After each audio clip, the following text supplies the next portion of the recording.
नाज़रीन, आपको पता है कि पाकिस्तान में जितने लोग तालीम हासिल करते हैं उनमें से ज़्यादातर की ये ख्वाहिश होती है कि किसी ना किसी तरह वो सरकारी मुलाजमत हासिल कर सकें। बहुत सारे लोगों का तालीम हासिल करने का मकसद इल्म नहीं होता बल्कि सरकारी मुलाजमत होती है, और इसलिए कि वो समझते हैं कि सरकारी मुलाजमत में उन्हें ख़ास तरह की तरक्की मिलेगी, एक ख़ास किस्म के उनको बेनिफिट्स मिलेंगे, वो जॉब सिक्योर होगी और ज़िंदगी की जितनी मुश्किलात हैं उससे वो बेहतर तौर पर मुस्तकिल तौर पर मुकाबला कर सकेंगे। और ये एक ड्रीम जॉब होती है किसी भी शख्स के लिए पाकिस्तान में। लेकिन आज जो मंज़र आपने देखा पार्लियामेंट के सामने, वो इससे बिल्कुल मुख्तलिफ सूरत हाल आपको बता रहा था। आज पार्लियामेंट के सामने सरकारी मुलाजमीन ने एहतजाज किया। ये एहतजाज कई दिनों से जारी है और गुज़िश्ता रात इन एहतजाजी मुज़ाहिरीन के जो मेन क़यादत थी उनमें से 9 अफराद जो सरबराहवरदा अफराद थे, जो लीडरान थे, उनको गिरफ़्तार कर लिया गया। आज उन लोगों ने एहतजाज किया और अपनी क़यादत के गैर मौजूदगी में एहतजाज किया और पुलिस ने उन पर शेलिंग भी की, उन पर डंडे भी बरसाए गए, 1-2 लोग ज़ख्मी भी हुए। और वो सरकारी मुलाजिम जिसकी ज़िंदगी का सबसे बड़ा ख्वाब सरकारी मुलाजमत थी, वो आज डंडे, जूते और टीयर गैस सहता हुआ हमने देखा।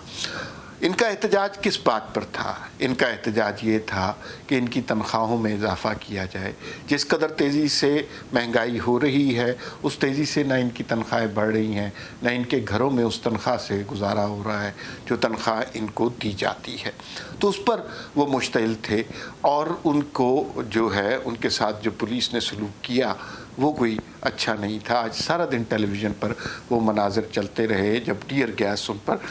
फेंकी जाती रही। जिस रफ्तार से पाकिस्तान में महंगाई हो रही है, पेट्रोल की कीमतें बढ़ रही हैं और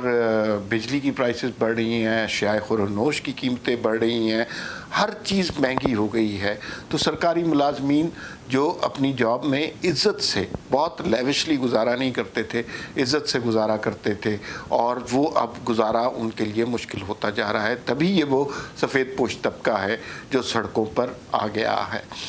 और अगर आप इमरान खान की पुरानी तकरीरें निकाल कर देखें तो आपको पता चलेगा जब इस तरह के लोग एहतजाज करते हैं, जब लोगों को 2 वक्त की रोटी पूरी नहीं हो रही होती, तो बुनियादी तौर पर हुक्मरान करप्ट होते हैं। लेकिन वो वाले इमरान खान अब कहीं और खो गए हैं। टेलीविज़न पर एक दिलचस्प मंज़र ये चल रहा था कि एक तरफ तो ये मुज़ाहिरीन एहतजाज कर रहे थे और इनके ऊपर लाठी चार्ज हो रहा था, इन पे टीयर गैस फेंकी जा रही थी। दूसरी तरफ वज़ीर आज़म साहब कफ़ालत प्रोग्राम के हवाले से तकरीर कर रहे थे और बड़ी वलवला अंगेज़ तकरीर कर रहे थे कि जो गरीब है उसकी कफ़ालत करनी चाहिए, उनको घर बना कर देना चाहिए, और बड़े ही नेक और पारसा बने हुए वो गरीबों का दर्द रखते हुए कुछ कलमात लोगों से फरमा रहे थे।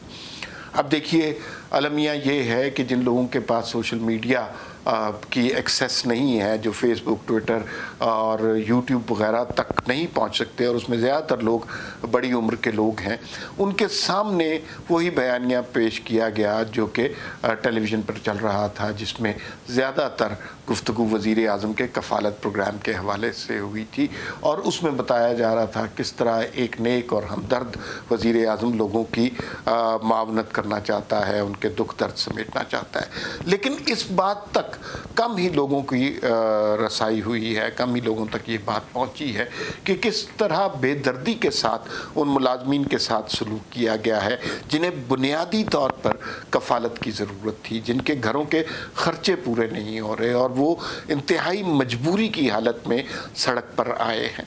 पुलिस ने मारपीट की जिसका बुनियादी मकसद ये था कि उन लोगों को वहाँ से भगाया जाए, इसलिए कि बादशाह वक्त इमरान खान साहब को ये पसंद नहीं है कि उनके पड़ोस में लोग शोर मचाते फिरे, लिहाजा उन लोगों को वहाँ से डरा धमका कर भगा दिया गया। कितना अलमिया है कि ये वही जगह है जहाँ पर इमरान खान साहब ने अपना फेमस 2014 का धरना दिया था। 126 दिन उसकी मुद्दत थी, न किसी जज को گزرنے دیا جاتا تھا، نہ پارلیمنٹ کا اجلاس ہو سکتا تھا، اور نہ ہی یہاں پر کسی قسم کی اور ایکٹیویٹی ہو سکتی تھی،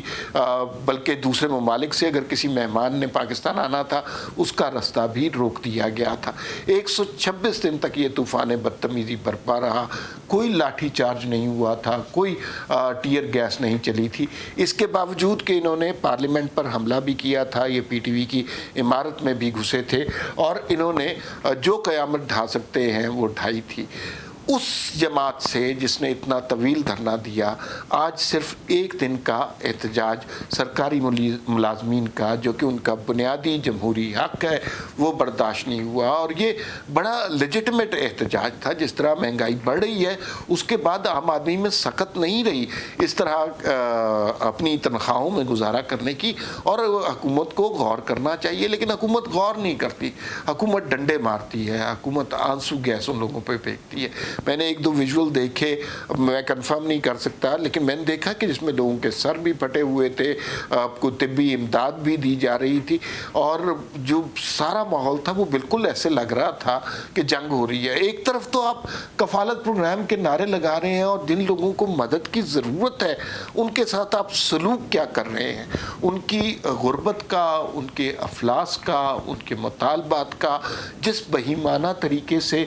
مذاق اڑایا گیا ہے وہ سب لوگوں نے دیکھا ہے، لیکن اس سے حکومت کے کان پر جو بھی نہیں رنگی، اس لیے کہ اگر حکومت کو ان لوگوں کا کوئی درد ہوتا تو پہلی بات یہ ہے کہ جس تیزی سے مہنگائی بڑھی اس تیزی کے ساتھ ان کی تنخواہوں میں بھی اضافہ ہونا چاہیے تھا۔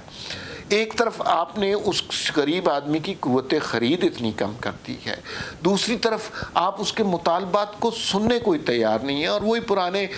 کنڈے استعمال ہو رہے ہیں کہ گرفتاریاں کر لی ہیں اور مار پیٹ کر لی ہے، اس طرح انہیں ڈرا دھمکا کر بھگانے کی کوشش کی جا رہی ہے۔ یہ احتجاج ایسا تھا کہ جس سے ہمیں پتہ چلتا تھا کہ یہ آخری احتجاج نہیں ہے، اس لیے کہ اگر آپ لوگوں کو وقتی طور پر ڈرا دھمکا کر بھگا دیں گے تو اس کا قطعاً یہ مطلب نہیں ہے کہ ان کے گھر میں جو ان کی ضرورت کی چیزیں ہیں وہ پوری ہو گئی ہیں، ان کے گھر میں جتنا آٹا، چینی، دالیں، گوشت درکار ہے وہ پہنچ گیا ہے۔ یہ بہت وقتی سے طریقے ہوتے ہیں جو حکومت نے آج اختیار کیے ہیں۔ اس طرح کی کارروائی سے جب آپ عام آدمی کو مارنے پیٹنے لگ جائیں اور اس کی داد رسی نہ کریں تو اس سے ایجیٹیشن بڑھتی ہے۔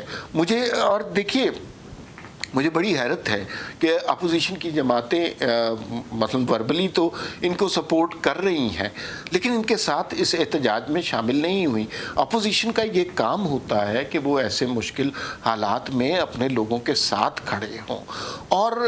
میرا اندازہ یہی ہے کہ اگر تھوڑے دن یہ احتجاج چلتا رہا تو پھر اس میں سیاسی جماعتیں بھی کود پڑیں گی، اور یہ احتجاج جتنے لوگ آج تھے اس سے بہت بڑا احتجاج ہو جائے گا۔ اسی طرح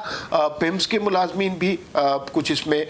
شامل ہو گئے، لیڈی ہیلتھ ورکرز کا بھی اپنا احتجاج ہے، بہت اساتذہ اپنا احتجاج کرنا چاہ رہے ہیں، اس لیے کہ جو حالت ہو گئی ہے عام آدمی کی، کسی کا گزارا نہیں ہو رہا اور سبھی اس حکومت سے تنگ ہے۔ اس طرح کے بہت سارے احتجاجی جلوس، دھرنے اسلام آباد میں ہونے کا امکان ہے۔ اس کے اوپر جو ہے اگر اپوزیشن بھی اپنے لانگ مارچ پر قائم ہے تو اس سے پہلے سمجھ لیجئے کہ یہ اس لانگ مارچ کی تیاری ہو رہی ہے، اور اس لانگ مارچ میں لوگوں کی جو تعداد ہوگی اس میں اب اساتذہ بھی شامل ہوں گے، لیڈی ہیلتھ ورکر بھی شامل ہوں گے، سیکریٹریٹ کے ملازمین بھی ہوں گے، ڈاکٹرز بھی ہوں گے، پیمز کے ملازمین بھی ہوں گے، اور وہ ایک بڑا احتجاج بن جائے گا۔ لیکن افسوس کی بات یہ ہے کہ حکومت نے نہ ان لوگوں کے زخموں پر مرہم رکھا، نہ ان سے کوئی باقاعدہ طریقے سے مذاکرات بھی کیے، یا ان کی کوئی تنخواہیں بڑھانے کا کوئی وعدہ کیا، یا ان کے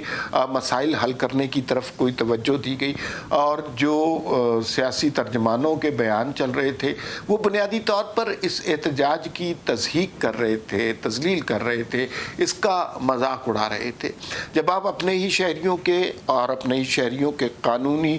رائٹس کا، قانونی احتجاج کا مذاق اڑانا चैनल शुरू कर दें तो इसका मतलब है कि आपको सिर्फ़ और सिर्फ अपनी कुर्सी प्यारी है, अपनी वजारत उज़्मा प्यारी है, अपनी वजारतें प्यारी हैं, अपनी